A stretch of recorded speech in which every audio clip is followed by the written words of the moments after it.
I was born in Senegal, West Africa, and I was raised in a middle-class family. I had been to a private school. I have three siblings, one older sister and two brothers.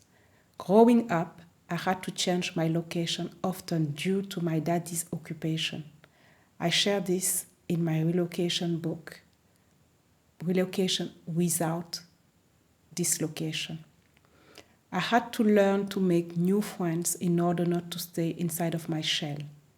I started to become introvert and shy.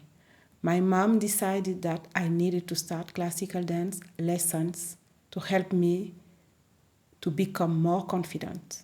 I followed her plan and I consequently became open to the world through my behavior.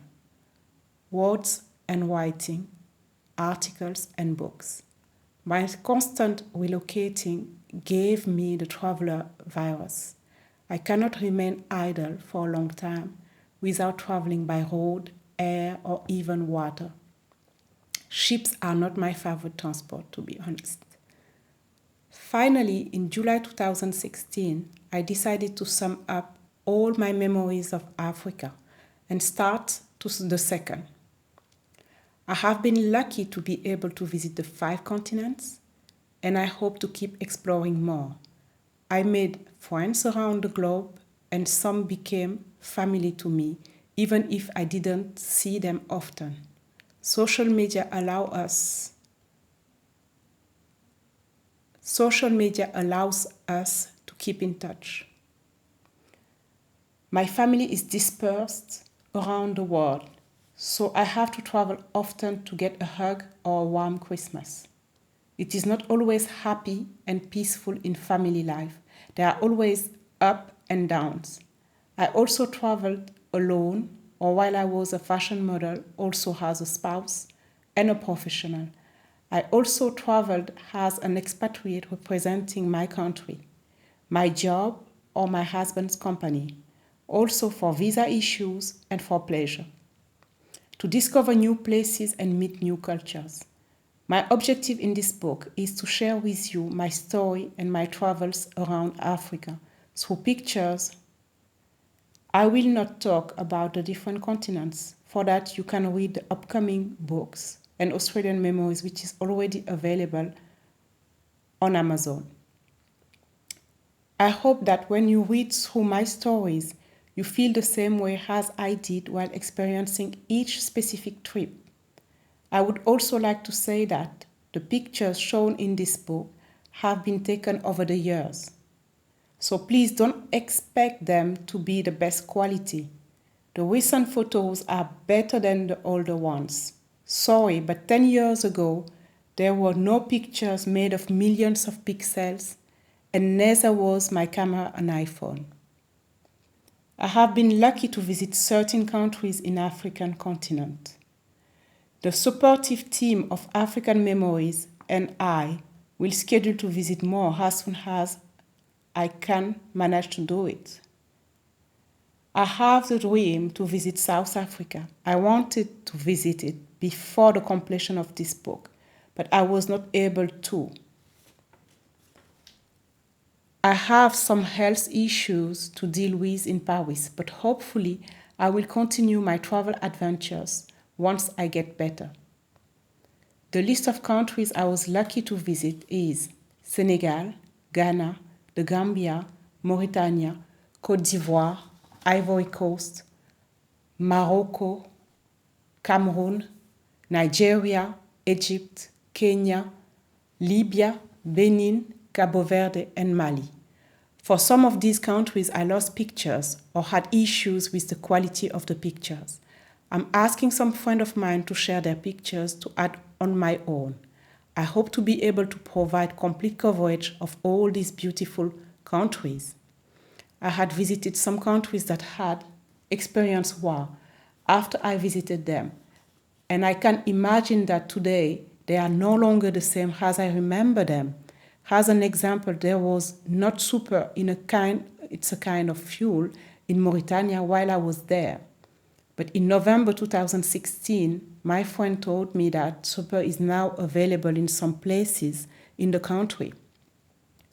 You can read more about the story of the upcoming chapter about Mauritania. I am to become a doctor in business administration, DBA, at Walden University, Minnesota. Thanks to the new technologies, I can be away from the US and study online. I'm not wasting my credentials and my time in being stuck somewhere. I can be away from the US and study online. I'm not wasting my credential and my time in being stuck somewhere. I came to realize that talking through social media, networking, or meetings are not enough. I always stop the conversation because it's too late. I had a paper due or exam to prepare for, or I had to go before feeling satisfied in sharing my whole stories. When this occurred, I also noticed that most of my interlocutors wanted to hear more about my stories. I started to share some of them through my TripAdvisor reviews, my Academia Edu account, my LinkedIn channel of articles, and now through my books, and alternatively through my videos on YouTube and Facebook. I had made some videos for this book while on the road trip in the Ivory Coast. If you feel like watching them, they are available. I tend to be more interactive when adding videos to articles and tweeting them. It is a technique that other authors in the same niche don't use. I hope you enjoy my videos and will provide me feedback. Being in Africa, I had my friends and made new connections. I hope to make more.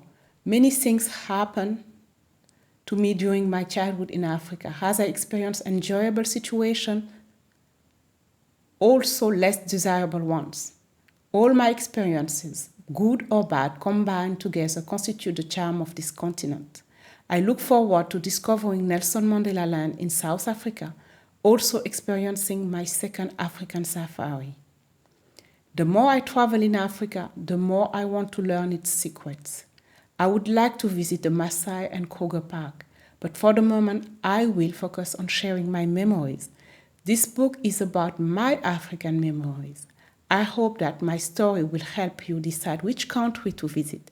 If you like the same things as me, you will love Africa. If you dislike the descriptions, then make your trip to Africa different to how mine was. But I hope you learn something by reading my experience. I believe that is the reason why I have 100,000 readers on TripAdvisor. First of all, I would like to start with my home country, Senegal. I will start with Senegal and follow up with Mauritania. Sorry if that's not what you were expecting. The addresses of places I stayed are all available on my TripAdvisor page. This book is more focused on photos and my experience and point of view on the different countries I had visited. I often feel at home in Senegal, and it's painful each time I leave it. I feel like I'm losing a part of me. By the time I leave, I have changed. I love the place, the scenery, and the culture. The cross-culture always impacts me. I learn from the new culture encountered, and I get a new way of thinking and try to act and be like the locals. This capacity also changed me somehow.